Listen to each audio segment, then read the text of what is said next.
Narito tayo ngayon sa isa sa mga maunlad na lugar dito sa may Pasig City, ang San Miguel Avenue, Ortigas Center. Business district na maituturing na sumasabay sa Makati at BGC. Ngayon sa may San Miguel Avenue guys, bali papunta tayo ng Tectite ngayon. So naghahanap tayo ng pagkain. So naisip ko bumili lang tayo ng siopaw rito sa may 7-Eleven sa loob ng Tectite. So samahan nyo ako. Medyo malayo rito, tapos motorin natin. 7-Eleven, masasabi natin ito ang #1 convenience store dito sa Pilipinas o kaya pagdating sa Asia. Nasa amang dako ka man ng Pilipinas ay sigurado makakahanap ka nito. Mula rito sa San Miguel Avenue, halos 2 kilometro ang layo mula nito sa Tectite. So guys, bali mag-U-turn tayo rito sa may San Miguel Avenue, no?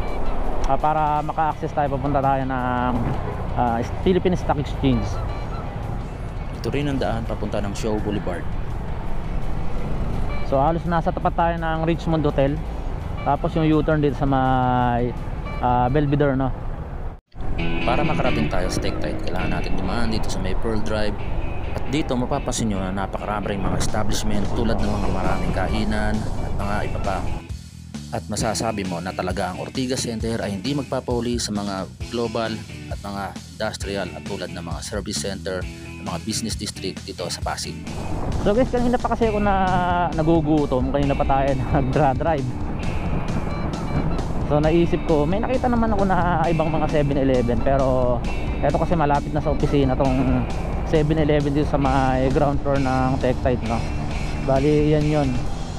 Palabas na tayo na Exchange Road at ito rin ang papunta ng Meralco Avenue para maka-access ka papunta ng Julia Vargas. Kung pamilyar ka sa IBP Tower, ang Global ay halos katapat lang ng kalye ng Philippine Stock Exchange dito sa Ortigas. Nakarating na tayo rito sa parking. So guys, nandito na tayo sa may Tectite, no? Bali, papasok tayo ng Philippine Stock Exchange. Dadaan muna tayo sa may video, mag-withdraw muna tayo guys. Isa sa mga masasayang araw ng isang empleyado ay pag natapat na 15 at ikaw ay mag-withdraw ng pera sa ATM at nang matiyempo na mahaba ang pila sa ATM. Dito sa Exchange Road matatagpuan ang Tectite Tower or PSE building. Okay, so bali ang 15 ngayon, no? Ang daming nag-withdraw. So nakaawa na tayo, di ko na binidyoan, bawal mag-camera sa loob ng video. So papasok na tayo ng Tectite guys. Tapos approaching tayo sa may sa 7-Eleven.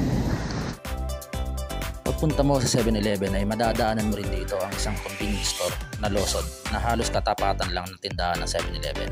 Ang tindahan ito ay masasabi natin hindi masyadong malawak, na hindi katulad ng mga ibang 7-Eleven store na talagang may mga space sa mga estante, sa mga shelves at mga freezer.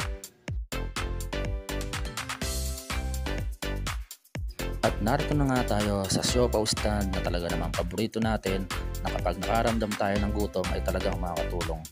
So pagdating natin, wala na tayong option kundi piliin ang bola-bola na talaga namang masasabi natin masarap naman. Sa sukat pa lang ay panalo na talaga. Kano yan boss?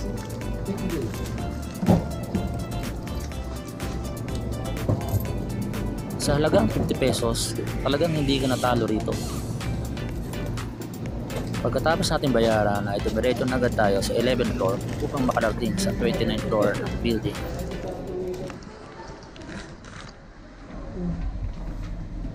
Anong floor po, sir? Sa kabila. Pwede kayong 26. Ay, kabilaan. So guys, nandito na tayo, papunta tayo ng pantry ngayon. Siopaw at saka kape ang kainin natin. Ito nga pala ang pantry namin dito sa 29th floor. May refrigerator na para sa lahat at may mga oven din para sa pag-iinit ng pagkain. At ito na ang simula para matikman natin ang bola-bola special ng 7-Eleven. Ben, kain tayong siopaw. Sarap din itong siopaw ng no? 7-Eleven no? Nang matikman natin ang siopaw ng 7-Eleven ay talagang masasabi natin na sobrang sarap talaga. No? Pero masarap pa rin, no?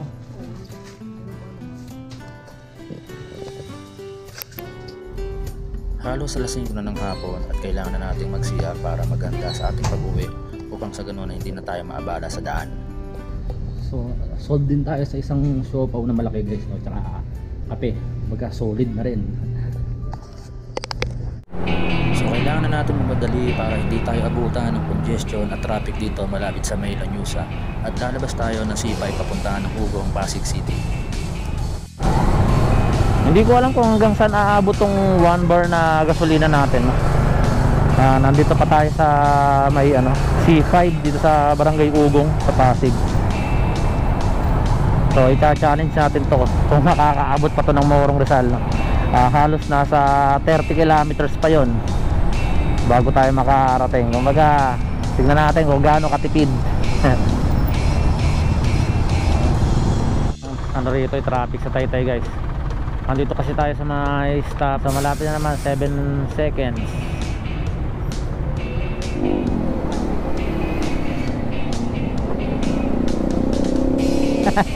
Grabe, ang tagal ng ginagawa yung drainage na yan, hindi nila magawan-gawa ng solusyon.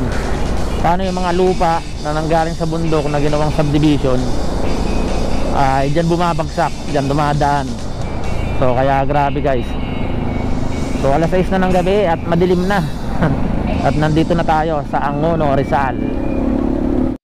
Nakarating na nga tayo rito sa Binangonan, Rizal at medyo madilim na nga. At siguro tatapusin ko na rin dito yung video ko at maraming salamat sa mga sumuporta kay Score Motovlog. Sana sa mga susunod na upload natin ay supportan niyo pa rin ako. At please don't forget to subscribe, like, and share. At lagi ko rin pong pinapaalala na meron din po tayong Facebook account na please pakipollow na rin po at pakishare ang mga video natin at sa mga susunod nating mga upload. So hanggang sa muli guys, Score Motovlog, ang inyong pong lingkod.